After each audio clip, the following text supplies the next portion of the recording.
Bonsoir à tous, bienvenue dans Point de Vue. C'est la dernière émission de la semaine. Est-ce que ce sera la meilleure? Eh bien, c'est à vous d'en juger. Nous avons 48 minutes pour vous en convaincre. Nous allons parler de 4 sujets aujourd'hui et on va les découvrir en images. En fin de matinée, Édouard Philippe, le Premier ministre, a présenté un plan de 60 mesures pour tenter de déradicaliser les islamistes. Est-ce que ce sont les bonnes mesures? Est-ce qu'il est encore temps? Est-ce qu'il est bien tard? Nous en parlerons avec nos invités. Et puis nous reviendrons sur l'intervention en anglais dans le texte de Marion Maréchal Le Pen. C'était hier à Washington au congrès annuel conservateur américain. Drôle d'idée de faire sa rentrée aux États-Unis quand on est une patriote. Nous en parlerons et puis bien sûr nous allons parler d'agriculture. Demain, c'est l'ouverture du célébrissime salon. Emmanuel Macron y passera la journée. Est-ce qu'il peut changer les choses, répondre aux inquiétudes des paysans français? Nous en parlerons. Et puis nous parlerons du vin avec une séquence que nous avons intitulée de façon un peu provocatrice « Le vin, une drogue comme les autres ». C'est pas de notre faute, c'est Agnès Buzyn, la ministre de la Santé, qui, il y a 2 semaines maintenant, a expliqué que le vin était un alcool aussi dangereux que la vodka ou le whisky, qu'il n'y avait pas de différence. Tout le monde n'est pas d'accord sur ce sujet, en particulier au gouvernement et à l'Élysée. Nous en reparlerons avec nos 4 invités. Bonsoir Anne-Sophie Le Tac. Bonsoir. Vous êtes professeur de géopolitique en classe préparatoire aux grandes écoles et vous êtes également chroniqueur au Figaro Vox. On est ravis de vous recevoir dans cette émission. Bonsoir Benjamin Grange, qui lui est un habitué, il a son rond de serviette. Bonsoir. Dans Point de Vue, vous êtes le président de Dentsu Consulting et le directeur général de Dentsu Aegis France. Bonsoir à Perico Légas, journaliste, critique gastronomique, rédacteur en chef de la rubrique Vin et gastronomie de Marianne. Marianne qui, cette semaine, fait sa couverture sur vous, qui est l'affreux, bien voilà au moins qui est clair. Vous êtes aussi l'auteur, cher Perico, de À table citoyen pour échapper à la malbouffe et sauver nos paysans. Ça a été publié aux éditions du CERF. Et bonsoir Benoît Dumoulin. Bonsoir. On est heureux d'accueillir dans cette émission. Vous êtes membre du comité de rédaction de L'Incorrect, magazine dont on reparlera tout à l'heure. Vous êtes rédacteur en chef adjoint. Rédacteur en chef adjoint, mais c'est encore mieux. Et vous êtes aussi le co-auteur avec Charles Becbédé de Charnellement de France, aux éditions Pierre-Guillaume Deroux. Alors, nous allons commencer par parler de la déradicalisation. Je le disais, le Premier ministre a présenté ce matin un plan national de prévention de la radicalisation. C'était à Lille, une 60aine de mesures qui concernent un certain nombre de domaines dans lesquels l'État intervient, notamment l'école et aussi la prison. Voici un petit focus en images et en son sur les mesures prévues concernant les détenus radicalisés. 1500 places vont être créées dans des quartiers étanches, exclusivement dévolus aux détenus radicalisés, dont 450 d'ici à la fin de l'année. Au total, 78 établissements accueilleront des détenus radicalisés avec un personnel spécifiquement formé. Ils présenteront un niveau de sécurité élevé.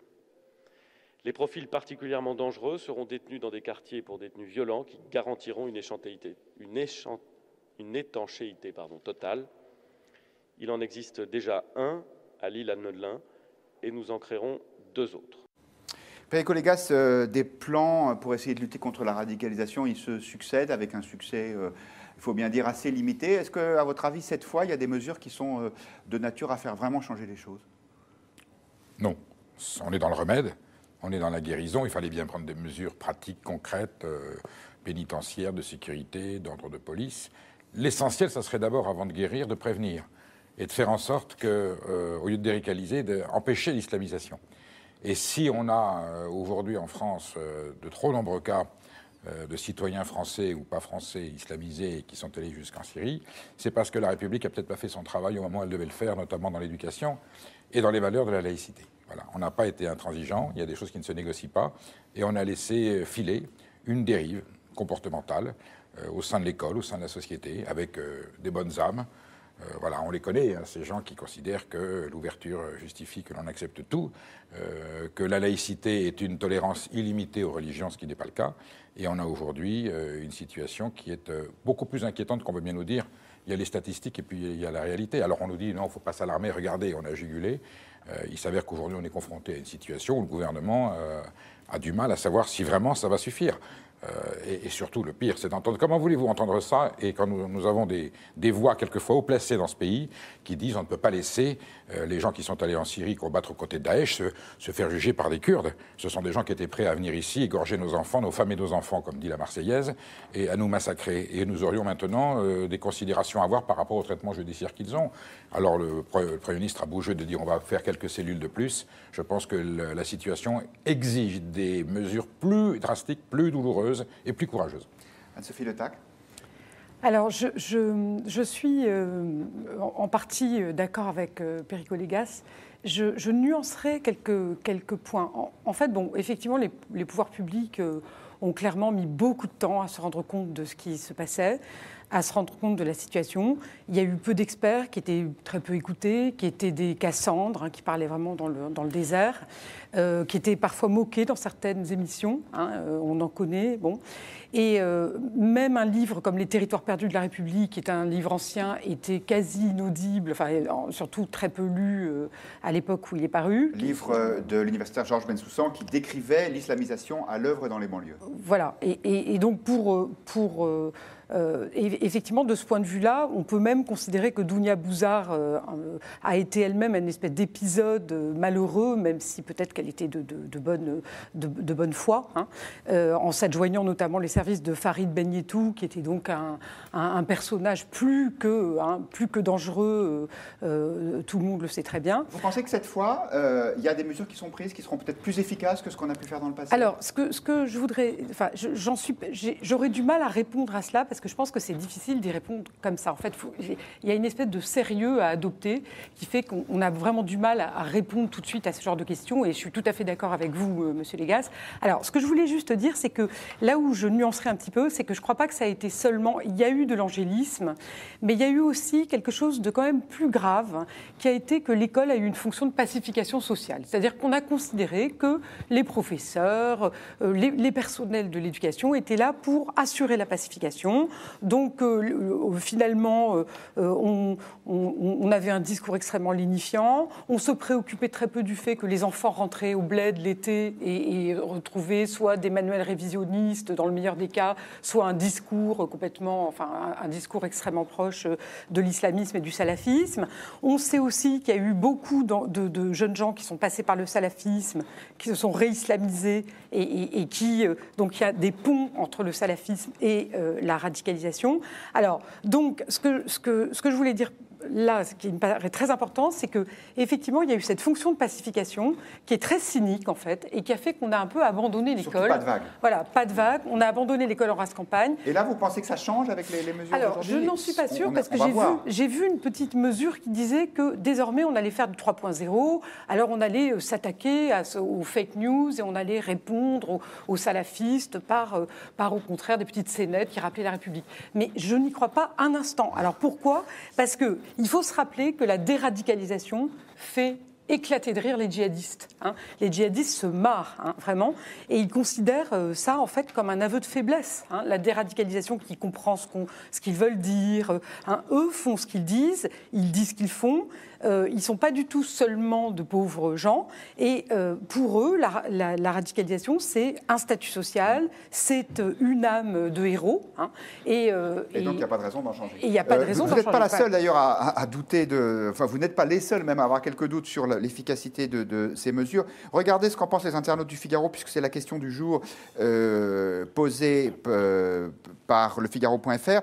87% des votants, alors ce n'est pas un sondage, puisque c'est sur la base du volontariat, n'y croient pas. Est-ce que, cher Benjamin Grange, sur les réseaux sociaux, c'est à peu près la même tonalité ou on est un peu plus optimiste? Alors, s'il fallait analyser cette séquence de communication, on dirait capable plutôt que coupable. C'est-à-dire montrer qu'une fois de plus, on est capable de faire quelque chose et en même temps, ne plus culpabiliser sur le fait que ça existe. Et quand on regarde les réseaux sociaux, c'est presque 6800 internautes qui se sont manifestés autour de cette thématique avec finalement deux grands axes. Le premier, c'est savoir n'est pas agir, et cette fois-ci, est-ce qu'on va pouvoir véritablement agir? Est-ce que l'ensemble de ces décisions eh bien, elles vont être suivies des faits et elles vont permettre de faire quelque chose. Donc c'est ça la question qui ressort. Et la deuxième, c'est de dire, mais dans tout ça, on oublie, bien sûr, on traite, quand la radicalisation, elle est, je ne dis pas qu'elle est acquise, mais elle est en cours, ou elle est très aboutie. En revanche, on ne traite pas le sujet de la prévention, ou en tout cas trop partiellement, et finalement, se pose la question de comment faire que ça n'arrive plus, au-delà de traiter évidemment ceux qui sont, enfin de pouvoir en tout cas traiter ceux qui sont dits radicalisés. Benoît Dumoulin, est-ce qu'il y a des mesures qui n'apparaissent pas, à votre avis, dans ce plan? Est-ce qu'il y a des choses qu'il faudrait faire et qui ne sont pas faites là? Il y en a sûrement qui n'apparaissent pas, mais il y en a qui apparaissent et qui sont gravement liberticides. Moi, je voudrais revenir sur un sujet précis. C'est le plan du ministre Jean-Michel Blanquer concernant les écoles hors contrat. Je pense qu'il se trompe complètement de combat. Voilà, on rappelle qu'il y a une toute petite minorité de ces écoles hors contrat, donc où les parents payent, qui sont islamisées. 0,5%, alors que vous en avez en gros. 84% qui sont non confessionnelles. Ce sont des écoles Montessori, des écoles éco-citoyennes, ce sont l'école 42 de Xavier Niel qui débouche sur la professionnalisation. Et au nom d'une petite minorité comme l'école Al-Badr de Toulouse, mais je vous dis vraiment 0,5% d'écoles coraniques, et ben on va s'attaquer à une liberté constitutionnelle, la liberté d'enseignement, la liberté d'entreprendre. Et pourquoi c'est très grave? Parce que d'abord, ce n'est pas là que se situe vraiment le radicalisme. On a les moyens aujourd'hui de lutter contre la radicalisation des quelques écoles coraniques qui existent. Et d'ailleurs, je précise que sur Al-Badr, si elle n'a pas été fermée, c'est parce qu'il y avait une décision de justice qui n'a pas été appliquée. Mais il faudrait que l'éducation nationale, et même plutôt le ministère de l'Intérieur, se soucie de toutes les structures périscolaires. C'est là que se situe la radicalisation. Ces associations culturelles, ces clubs de sport, ces comités de cours de soutien. Et c'est là qu'il y a vraiment qu'on doit mettre le paquet et pas sur les écoles hors contrat. Et là, on sent que c'est vraiment la grosse machine de l'éducation nationale qui se dit « Ah, on va supprimer une liberté. » C'est l'occasion de supprimer la concurrence, peut-être. Oui. Et justement, et moi, je voudrais, dernière chose, je voudrais souligner quelque chose. C'est que en janvier 2015, les frères Kouachi, ils venaient d'école hors contrat? Non, ils venaient de l'école publique. Donc il faudrait ici que l'éducation nationale sache, mais vous l'avez dit, hein, les uns et les autres, repérer la radicalisation qui existe en son sein et savoir y remédier par des mesures appropriées. Là. On y reviendra peut-être, mais voilà. Alors, je vous donne la parole, chers internautes, puisque cette émission est la vôtre. Le droitiste, qui est un fidèle, qui nous dit « Depuis le temps, ça se saurait si la déradicalisation fonctionnait. » Non. Tandis que Chapour nous dit c'est la radicalisation qu'il faut empêcher. Après, c'est trop tard. Odile nous dit, vu ce qui se passe, pourquoi on ne remet pas le service militaire? Ce serait une solution, point d'interrogation. Et Chapour, pour en revenir à lui, pense que la radicalisation pourrait être évitée grâce au contrôle des lieux de culte, à l'interdiction de ceux qui diffusent le salafisme saoudien et la surveillance des réseaux sociaux. Tandis que Marc nous dit, cette situation ne date pas d'aujourd'hui. Aucun gouvernement n'a pris aucune bonne mesure et je pense qu'aucune bonne mesure ne sera prise. Perico Légas, et si finalement le gouvernement savait bien que c'était presque trop tard et qu'il fallait juste essayer de montrer qu'on fait le maximum sans être dupe des résultats possibles? Ça relève de sa responsabilité et du courage politique dont il doit faire preuve. Il y a certainement des décisions douloureuses, conflictuelles. Laquelle, par exemple, si vous deviez en donner une? Dans le doute, je veux dire, on est dans un principe de précaution au même titre que sur le plan médical ou alimentaire. On éradique. Donc les S, on a beau dire les S, ça ne sert à rien. Les fichiers S. Fichiers S, ça ne sert à rien. Les mosquées, je pense qu'aujourd'hui, dans la situation, vu ce que n'oublions pas que nous avons quand même près de 300 morts dans des conditions inimaginables en cette partie du XXIe siècle. Les attentats de janvier, 13 novembre, Nice. On sait aujourd'hui que ça peut intervenir à tout moment, même si les services de police disent qu'ils ont plus ou moins contenu. Et puis, on ne déradicalise pas, c'est pas vrai. Qu'est-ce qu'on va faire s'il y a une récidive? Ah ben on l'avait déradicalisé, ah ben oui, ben ça n'a pas marché, quel dommage. C'est pas possible, ce n'est pas tenable. Redéradicaliser. Un dernier mot, Benjamin? Oui, je crois que s'il y a tant de doutes sur ces solutions, enfin ces énièmes séries de solutions de déradicalisation, ou même sur la capacité de les mettre en œuvre, c'est aussi parce qu'il n'y a jamais eu de vrai consensus sur les causes. C'est-à-dire d'où ça vient, quels sont les facteurs qui vont privilégier, où est-ce que ces facteurs prennent naissance, et que tant qu'on n'a pas finalement un consensus sur la manière dont, dont le sujet finalement se pose et ça, comment dire, ce qu'il nourrit, c'est très compliqué d'arriver à convaincre sur un ensemble de solutions. Peut-être parce qu'on n'a toujours pas répondu clairement à cette question, est-ce que la radicalisation a ou non quelque chose à voir avec l'islam? Il y a un point clair, ils sont en guerre avec nous. Eux sont en guerre avec nous, voilà. Et bien nous sommes en guerre avec eux. Et si on se donne les moyens de la guerre. Mais la déradicalisation, juste en un mot, elle ne se décrète pas. Il faut peut-être redonner à notre jeunesse un idéal et qui ne se limite pas à la satisfaction des besoins matériels, à la société de consommation. Il faut donner plus que des moyens de vivre, des raisons de vivre et des raisons de donner sa vie avec passion pour une cause noble. Et voilà, on voit qu'on en est loin. Ce qui est un beau programme. On passe à un autre sujet, le grand retour de Marion Maréchal Le Pen. Vous vous souvenez que l'ancienne députée du Front National avait dit qu'elle se mettait en retrait de la vie publique, et puis elle est réapparue hier, c'était lors du grand rassemblement annuel conservateur américain, le TPAC, ça se passait à Washington, et voici Marion Maréchal Le Pen en anglais dans le texte. I'm not offended when I hear President Donald Trump say America first. I want America first for the American people. I want Britain first for the British people. And I want France first for the French people. We need to convey our idea across the media, the culture and the education to stop the domination of the liberal and socialists. That is why I have recently launched a School of Management and Political Science. What is the goal? To train the leaders of tomorrow.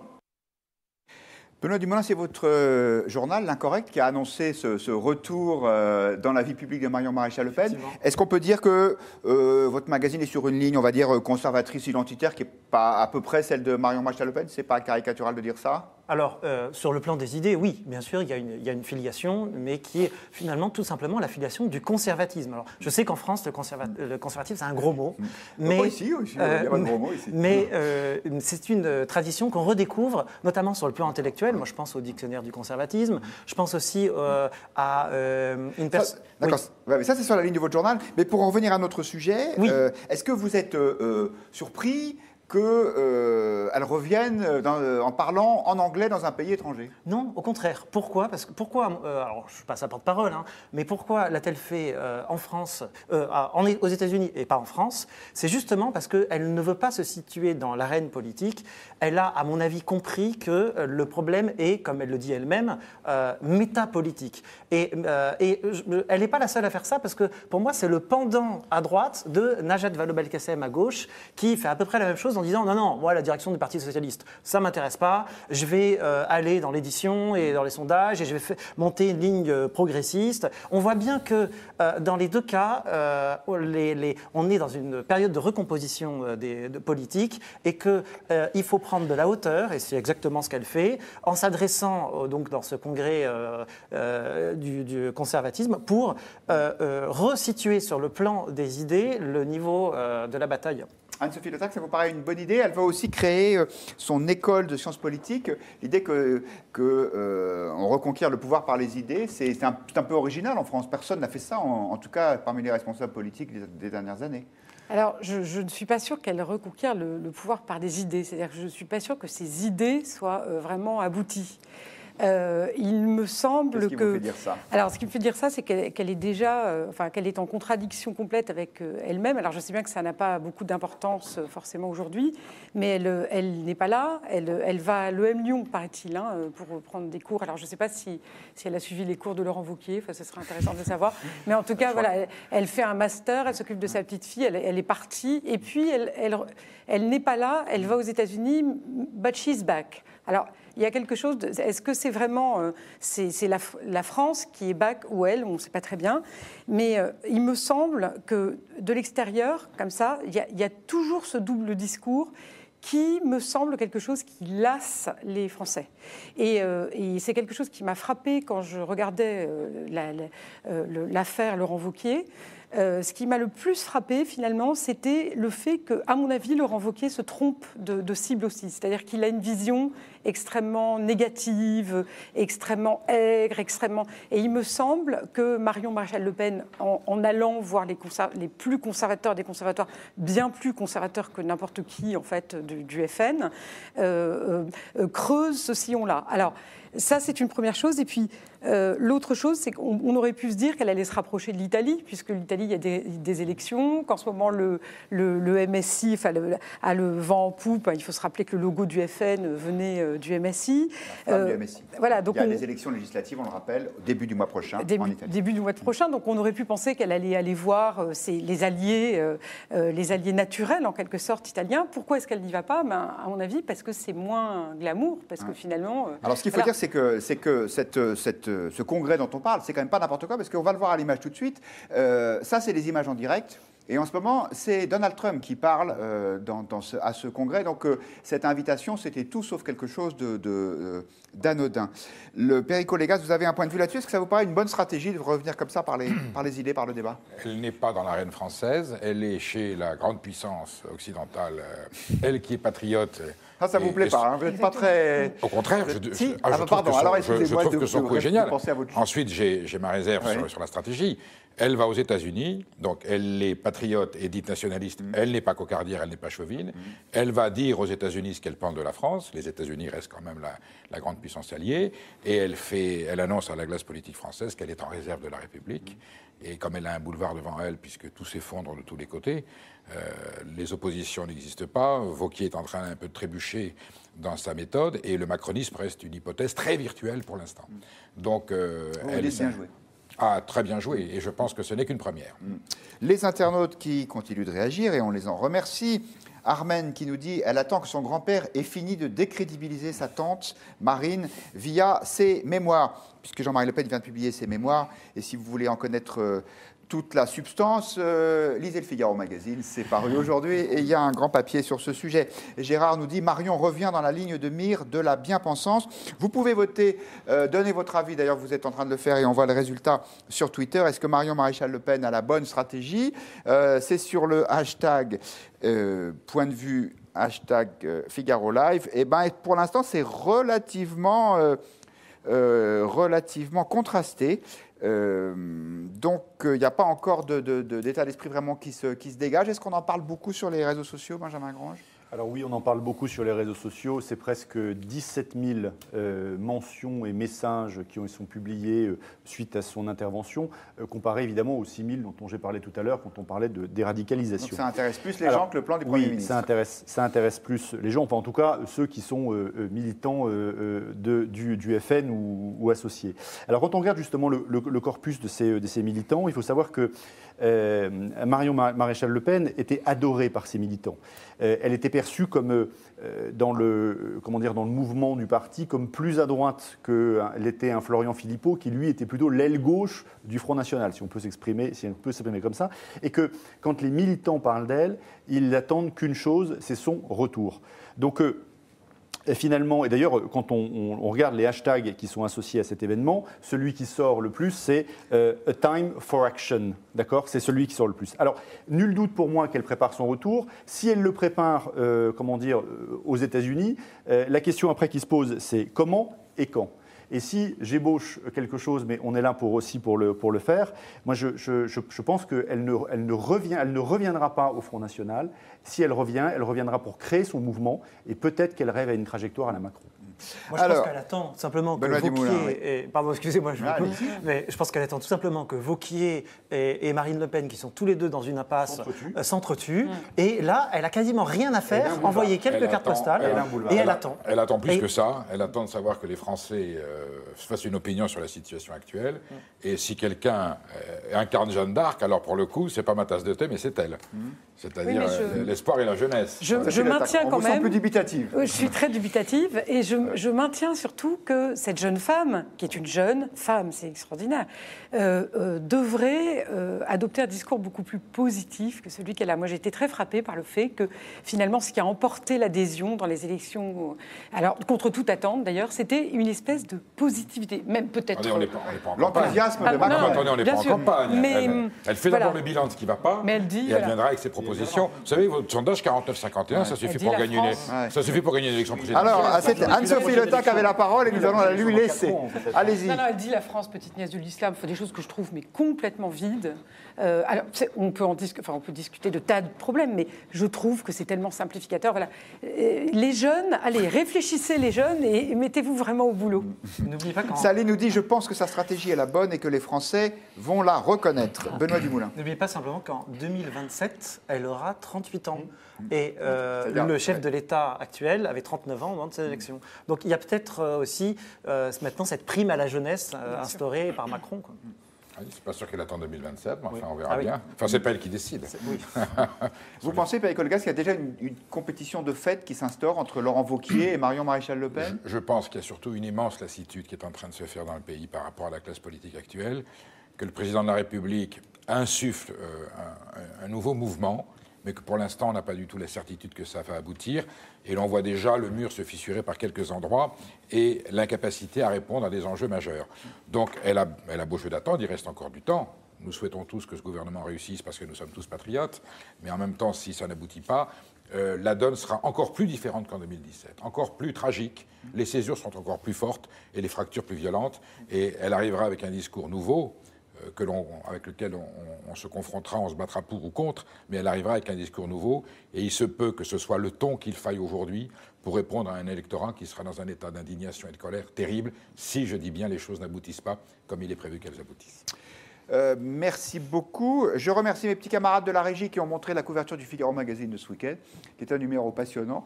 Donc, toute fausse humilité mise à part, voilà, on vous le remonte, c'est sur la France des interdits. C'est pas tout à fait le sujet du jour, encore que vous allez voir, en ce qui concerne la consommation d'alcool, on va y revenir tout à l'heure. Mais dans un premier temps, nous allons parler d'agriculture. C'est demain l'ouverture du salon du même nom à la porte de Versailles à Paris.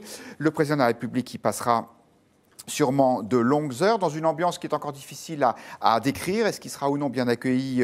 On le verra. Ce qui est certain, c'est que hier à l'Élysée, il a reçu près d'1 millier de jeunes agriculteurs et avec lesquels il a passé en revue un certain nombre de sujets de tension du moment, dont celui qui est lié au Mercosur. Alors le Mercosur, vous savez, c'est cette alliance de libre-échange qui réunit entre les pays d'Amérique du Sud et avec lesquels nous sommes en train de passer un accord de libre-échange à notre tour, nous, Européens, notamment pour importer plus facilement leur viande. Ça inquiète beaucoup les paysans. Est-ce à juste titre? Eh bien, Emmanuel Macron n'en est pas tout à fait sûr. Regardez. Est-ce que vous pensez que la difficulté de la filière bœuf, elle est liée au Mercosur? Il est là, le Mercosur? Il est ouvert? Ça fait combien de temps que dans le bœuf, c'est difficile? Enfin, qui peut, dans les yeux, me dire que c'est le Mercosur la cause de son problème? Personne.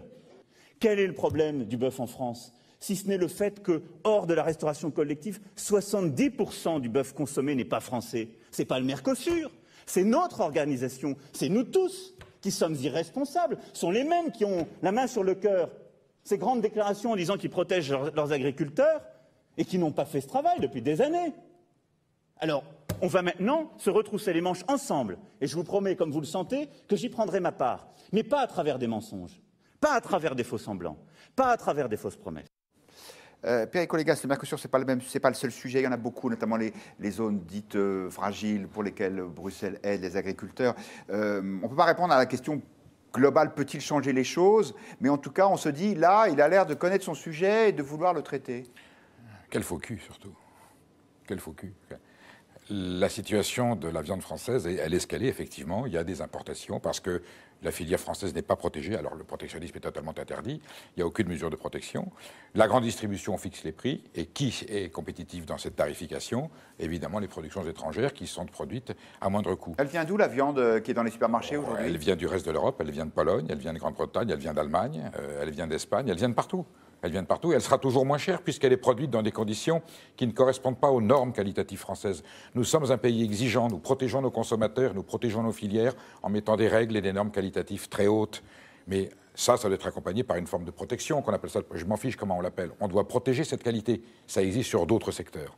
Et là, on ouvre une deuxième porte, le CETA en septembre, 60 000 tonnes de viande canadienne. Voilà, ça, le CETA, c'est l'accord de libre-échange avec le Canada. Et là, le Mercosur. C'est-à-dire que le « en même temps » de Macron, finalement, est un double langage.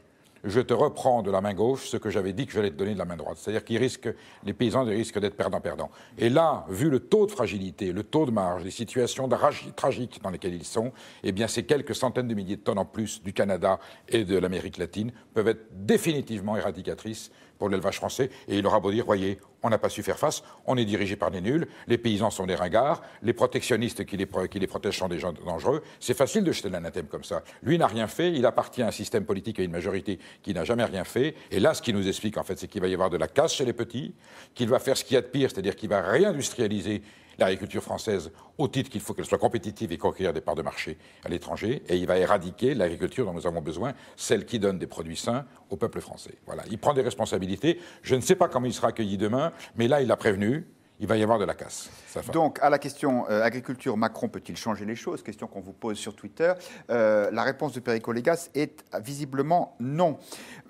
Benjamin Grange, intéressons-nous au sondage que vous, chez Dentsu Consulting, et nous, le Figaro, avec nos confrères de Odoxa, nous avons commandé. Alors, il y a plein de questions dans ce sondage. Je propose de commencer par celle pour savoir si les Français font confiance ou non à Emmanuel Macron et au gouvernement.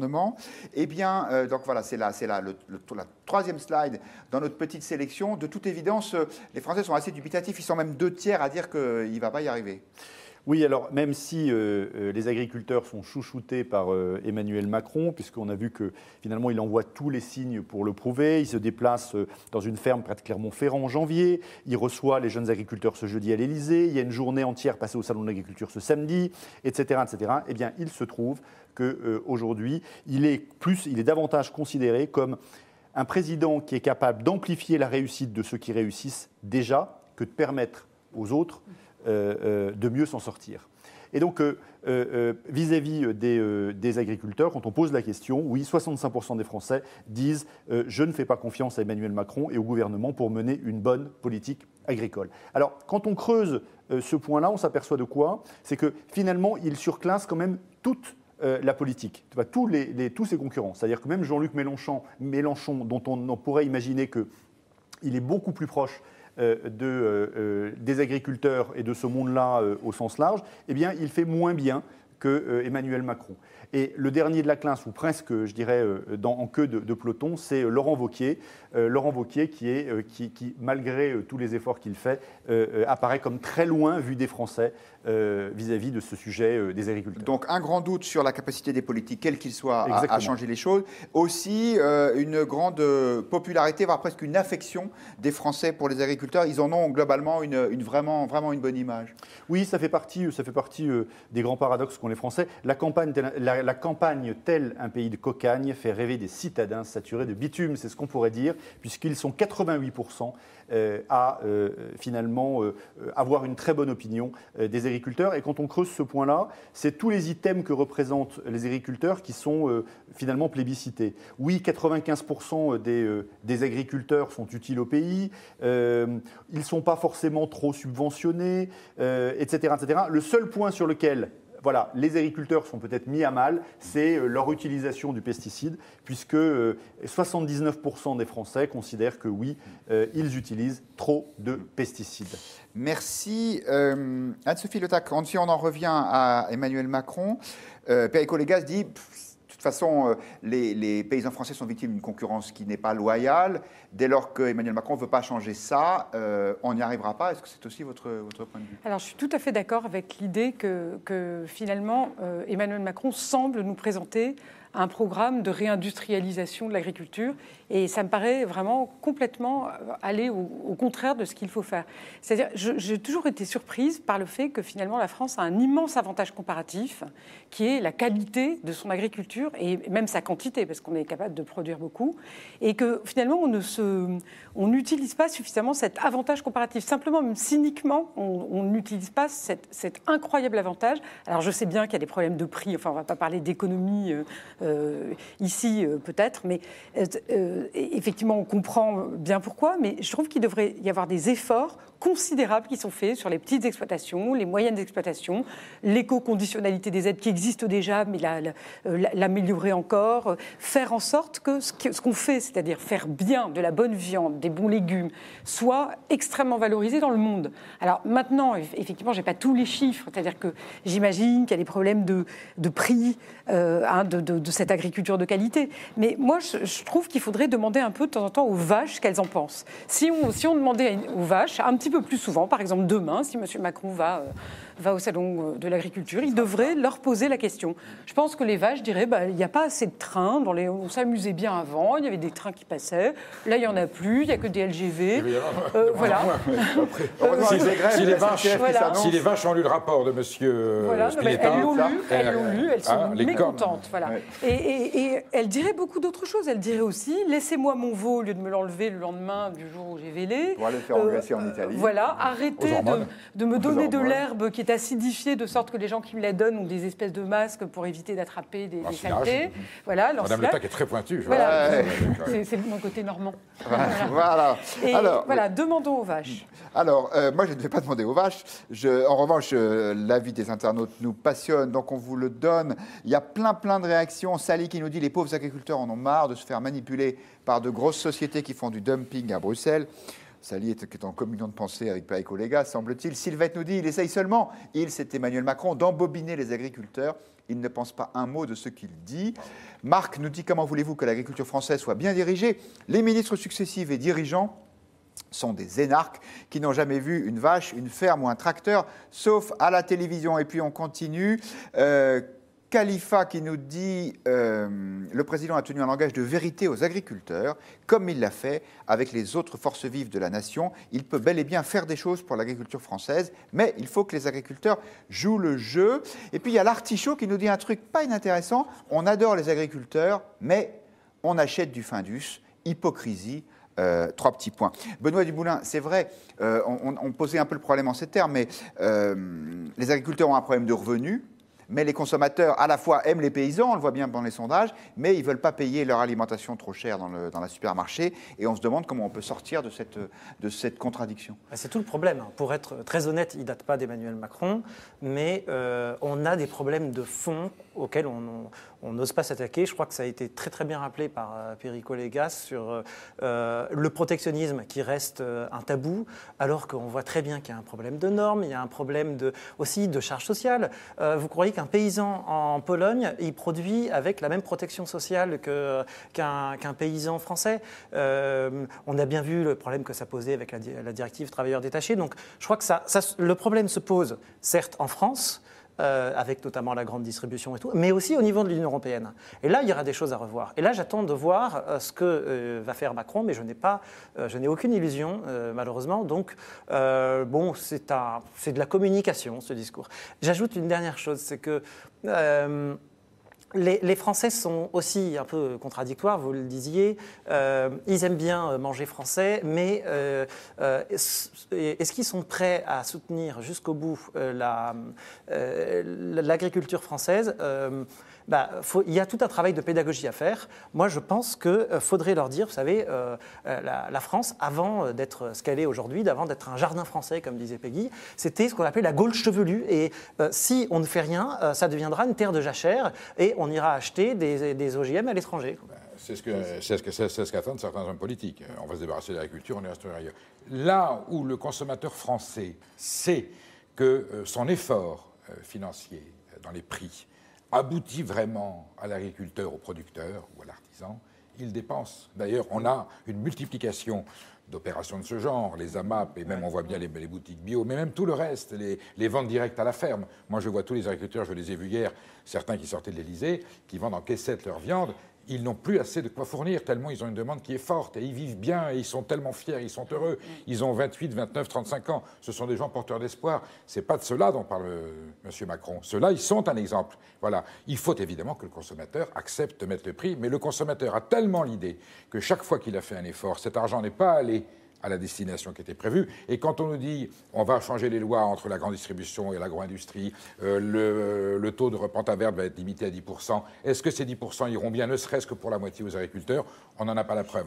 L'Europe est régie par un système économique qui obéit à l'acte unique, avec un libre-échange, j'allais dire, intégriste. Et M. Macron nous fait des promesses là qu'il ne pourra pas tenir parce qu'il n'a pas les moyens, j'allais dire, juridiques et politiques de les tenir. Bruxelles dira à un moment donné, le contrôle des prix est interdit en France depuis 86, depuis la loi Balladur du 1er décembre, et il se tient à ça. Donc pour l'instant, c'est des blabla. Ça, le contrôle des prix, ce sont les mesures qui sont annoncées pour, soi-disant, un prix minimum pour les denrées agricoles. Eh ben, il y aura des limites. À la grande distribution. Benjamin Grand. Oui, moi vous aurez le mot de la fin sur ce sujet. Je n'ai pas forcément avoir le mot de la fin. Je voulais un peu être en contradiction avec Périgord, puisque quand on regarde ce que les internautes, les sujets sur lesquels ça les intéresse en termes d'agriculture, il y en a 4. Il y en a 4 qui totalisent presque toutes les mentions et toutes les discussions. C'est l'annonce de l'interdiction des élevages en batterie.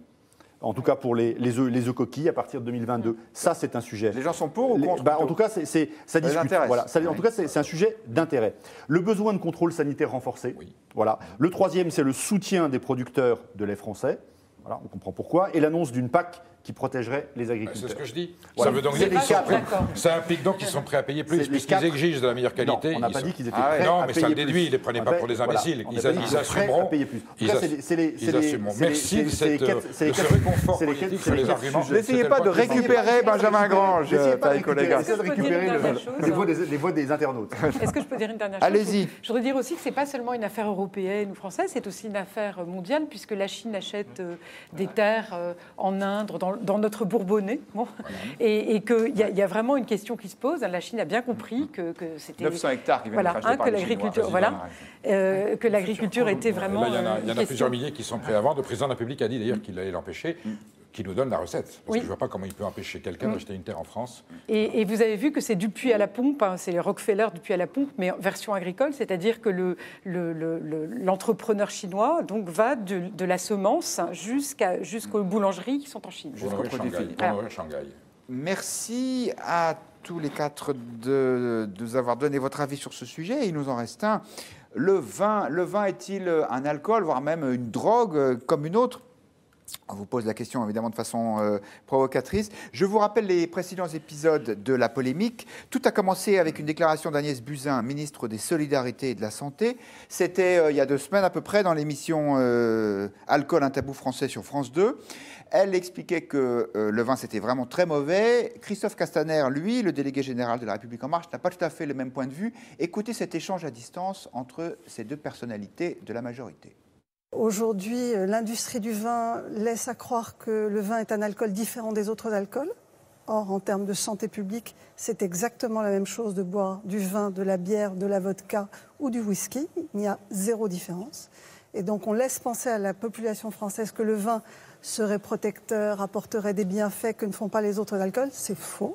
Il y a de l'alcool dans le vin, mais c'est un alcool qui n'est pas fort et qui, du coup, fait partie de notre tradition, de notre culture, de notre identité nationale. Il n'est pas notre ennemi, mais l'alcoolisme est toujours notre ennemi. Alors... Anne-Sophie Le Tac, vous pensez qu'il faut traiter différemment du vin et des autres alcools? Alors, bon, déjà, est-ce que le vin est une drogue? Évidemment, c'est une vino veritas, no aletheia, c'est bien parce qu'on devient un peu fou et qu'on dit la vérité en étant un peu fou que le vin est bon, déjà. Alors, bon, on sait aussi qu'une aqua sanitas, c'est ce que nous dit Madame Buzyn. En gros, il faut boire de l'eau pour être en bonne santé. Alors, moi, il me semble qu'il y a quand même un énorme enjeu, bon, évidemment économique, et surtout une injonction contradictoire dans tout ça. Parce qu'on est finalement dans un monde de joie, de partage. Les gens vont au café à la fin de la journée, s'en jettent un derrière la cravate, si je puis dire, très familièrement. Bon, et donc il y a une économie du vin, il y a une joie du vin. Quand on arrête de boire, on se rend compte que la vie sociale est organisée autour du vin. Hein, et en même temps, il y a cette espèce de moralisation qui est finalement qu'on comprend très bien, mais qui finalement paraît assez hypocrite. Alors l'autre chose, c'est que je voulais, parce que je suis sûre que Perico Légas Légas a beaucoup de choses à dire là-dessus, mais je voudrais C'est pas dire grave, que... vous avez la parole néanmoins. Non, mais ce qui me frappe Ça sera beaucoup... très bref, vous allez voir. Ce qui me frappe beaucoup, en fait, c'est que finalement, il y a un couple Dionysos-Apollon. Hein. Apollon, c'est le sage, c'est la Vous allez raison. dire Apollon, c'est Macron. Non, Voilà, non. il y a un peu Macron, de ça. c'est Jupiter. Oui, mais il y a quand même Ouais. de ça. Sauf que M. Macron boit du vin midi et soir, a-t-il dit. Hein. Donc finalement, il est dans la synthèse entre Apollon et Dionysos. Alors, effectivement, on a Apollon, la raison, on a Dionysos qui est l'ivresse. Et je trouve qu'on est dans un monde apollonien, c'est-à-dire un monde de la sagesse, où il faut tout organiser. Il faut finalement, il faut absolument baliser notre vie. Alors, je rappelle quand même qu'il y a une possibilité qu'envisageait Nietzsche, je ne sais pas si on peut le citer, de réconcilier les deux. Oui. Donc peut-être que la solution est dans la conciliation dans le en même temps entre Apollon et Dionysos. Alors, Vive Nietzsche, vous le disiez, effectivement, le président de la République boit du vin. Il l'a dit d'ailleurs, c'était hier soir devant la presse, en marge de la rencontre avec les agriculteurs. Moi, je bois du vin le midi et le soir. La formule n'est pas très heureuse en français, mais enfin, chacun parle comme il veut. Je crois beaucoup à la formule de Pompidou, n'emmerdez pas les Français. Il y a un fléau de santé publique quand la jeunesse se saoule à vitesse accélérée avec des alcools forts ou de la bière, mais ce n'est pas avec le vin. Tout ça me semble assez juste. Benoît Dumoulin, comment vous vous situez? Est-ce que pour vous, le vin, l'alcool, tout ça, c'est aussi nocif ou c'est aussi bon ou c'est aussi... Non, mais là, vraiment, les propos d'Agnès Buzyn sont vraiment surréalistes. La ministre de la Santé. Alors là, je suis tout à fait d'accord avec la formule du président Macron qui reprend celle de Pompidou. Non, le vin, c'est notre art de vivre. C'est, je ne sais pas combien il y a de poèmes qui parlent du vin, mais c'est toute une partie aussi de notre identité, mais de notre littérature qui disparaîtrait si on devenait une forme de pays puritain, wasp, anglo-saxon. Non, on est un pays latin, méridional, de tradition catholique qui cultive le vin. Voilà. Et on voit pas. Et c'est vrai que moi, je me reconnais pas du tout dans ce puritanisme protestant, enfin culturellement, j'entends bien, anglo-saxon. Et je pense que c'est complètement contradictoire avec cette fameuse liberté ou joie de vivre qu'on essaye de nous faire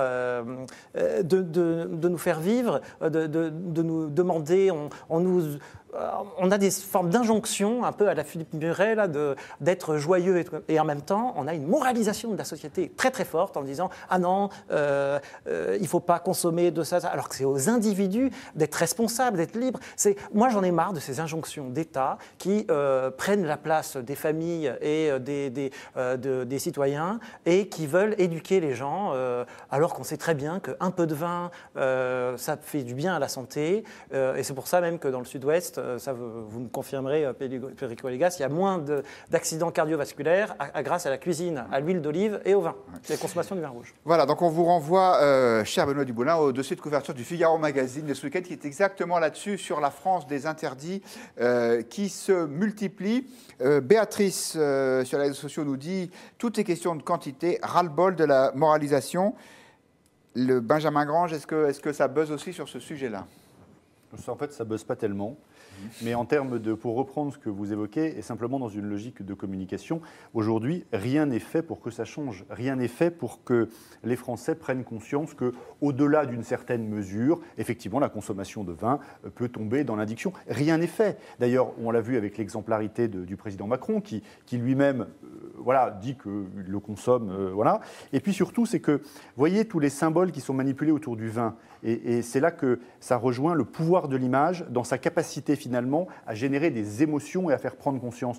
Associé au vin, on n'a que des images positives. Vous l'avez rappelé d'ailleurs, c'est associé à la fête, c'est associé à la joie de vivre, c'est associé à la convivialité. À aucun moment, on a une émotion qui est anxiogène. Donc, moi, je vais vous dire, je trouve qu'Agnès Buzyn, elle a un peu raison. C'est-à-dire, pour une fois, elle est dans son rôle d'évangéliser sur un sujet qui peut être un sujet de santé publique. Et finalement, comme ça s'inscrit dans une opinion qui est globalement en faveur du vin, je trouve que ça donne un avis complémentaires, contradictoires, et pourquoi pas. Et un point de vue, et c'est justement l'objectif de cette émission. Et vous, cher Twittos, qu'est-ce que vous en pensez? Est-ce que pour vous, le vin est une drogue comme une autre, pour reprendre notre titre? Ah ben, c'est quand même relativement partagé, peut-être plus que ce qu'on aurait pu l'imaginer. Mais ça, c'était jusqu'à ce que Perico Légas prenne la parole. Moi, je suis abasourdi qu'un ministre de la République, comment dire, on dit en responsabilité. Le débat, il est ancien, il est éculé, ce débat. Le vin contient de l'alcool. L'abus d'alcool tue. Personne ne le nie. On a consommé longtemps du vin en France, le pinard, pour s'alcooliser. Et le vin en France a provoqué des centaines et peut-être des millions de morts par alcoolisme. Parce que c'était la boisson du peuple, c'était le seul alcool auquel ils pouvaient accéder. Aujourd'hui, ça n'a rien à voir.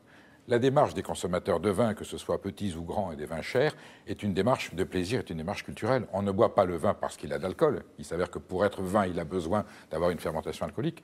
On boit du vin pour la convivialité, pour le message qu'il y a, pour la reconnaissance. C'est vraiment devenu une démarche culturelle. Et c'est inscrit aujourd'hui comme ça en France et ça se passe bien. Il n'y a pas un seul jeune qui se tue le samedi soir sur la route parce qu'il a forcé avec du Chinon ou du Châteauneuf-du-Pape ou du Pauillac. Ils boivent des boissons alcoolisées provenant du lobby industriel, de grandes marques, qui peuvent faire de la pub déguisée. Voilà. Jamais la loi Sapin est là, la loi Evin est là, on n'a jamais pu faire de pub pour le vin, c'est interdit, donc ce n'est pas la promotion du vin qui pose un problème. Je rappelle que le vin a été longtemps le premier poste au commerce extérieur qui faisait rentrer de devises en France. Aujourd'hui, les appellations d'origine sont 2e ou 3e, donc c'est une richesse nationale, elle est parfaitement gérée par la société française, elle est parfaitement gérée par la population. Le devoir du gouvernement, c'est d'aider les vignerons qui sont en train de périr, parce qu'il y a aussi une concurrence internationale, et là, la préférence communautaire ne marche pas. L'Angleterre, l'Allemagne, la Hollande importent des vins des nouveaux mondes au lieu d'importer des vins italiens, espagnols. Je ne parle pas des vins français. Il y a de merveilleux vins modestes en Europe qui ne sont pas vendus parce que les marchés de la grande distribution allemande et anglaise préfèrent importer des vins extérieurs. Donc il faut soutenir la vigne française, il faut remettre la consommation du vin modérée. Et le président de la République, vous voyez, je ne suis pas toujours d'accord avec lui, il a dit le bon sens, il boit du vin à déjeuner et à dîner pour une famille française. Et je vais plus loin, il faudrait, au niveau scolaire, faire une éducation bachique des jeunes, car les enfants qui boivent du vin tôt, qui le goûtent, sont ceux qui ne basculeront jamais dans l'alcoolisme, qui ne basculeront jamais dans l'excès. Le vin est une boisson de table, elle est le complément de la culture alimentaire française, elle est un instant de gastronomie. On n'a pas à parler du vin comme ça, comme elle en a parlé. C'est pas du poison. Merci beaucoup à tous les quatre. Bien, point de vue, c'est fini pour ce soir et même pour cette semaine. Mais ça repart lundi. Bon week-end et puis trinquez à notre santé si le cœur vous en dit. Merci à tous les quatre.